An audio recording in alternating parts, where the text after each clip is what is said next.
e tão forte ao mesmo tempo. Caralho, parecia mesmo um fuzil AK-47 russo.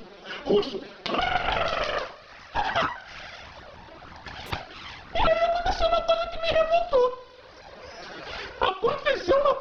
revoltou. Que é o rapazão ver jogando firme e forte, igual um AK-47, que foi o apelido que ela me botou. Muito rápido, muito forte, pedindo pra eu ir devagar.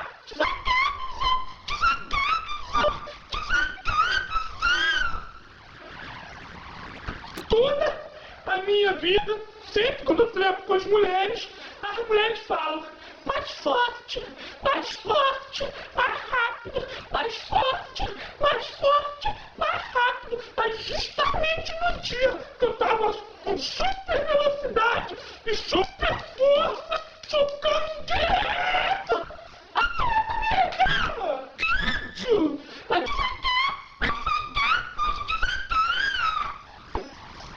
E pra piorar, ainda ficou falando que minha piroca é fina.